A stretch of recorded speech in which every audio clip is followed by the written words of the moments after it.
Well, every issue is interrelated with every issue. So Gaza is really not an attack from Gaza and not an attack from Hamas and not an attack from Islamic Jihad. It's an attack from Iran. Iran is calling the shots.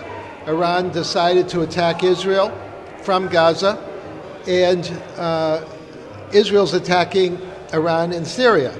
So Iran probably figured, let's have Israel busy in Gaza so they cannot blow us up in Syria. Well, remember, everything's interrelated with everything.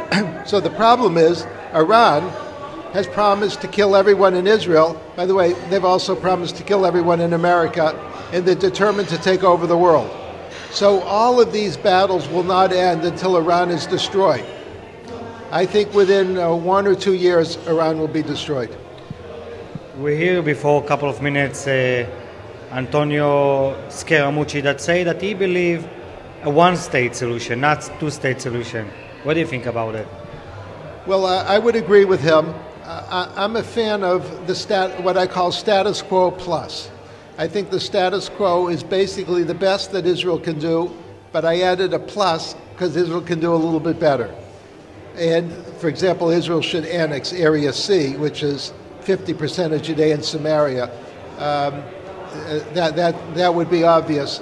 Right now, Area C is being invaded by Bedouins paid for by the EU and the Muslim Brotherhood.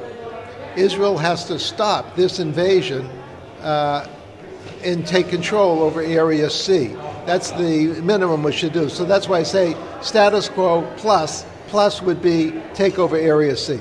Okay, now we know that Abu Mazen is finished to be a leader of all this area. What's next? Look, when you're dealing with terror organizations, the answer is always no. You can say whatever you want to say, negotiate with whoever you want to negotiate. The answer is always no.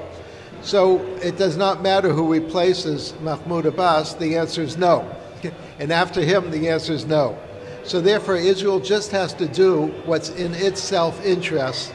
And as soon as it realizes what is in its self-interest, it should just say yes to itself and do it, but never hold out any hope that the other side will agree to anything that Israel wants to do. And by the way, you going a lot to make interview in a lot of channels here in the United States. How all the situation in Gaza covering by the news over here?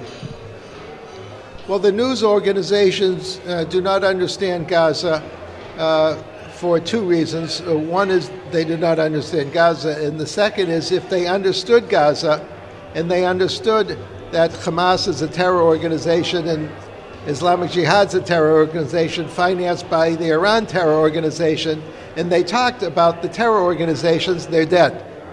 So when journalists get dead, so to speak, if they tell the truth, you can see why they basically lie, because they have to lie in order to save themselves.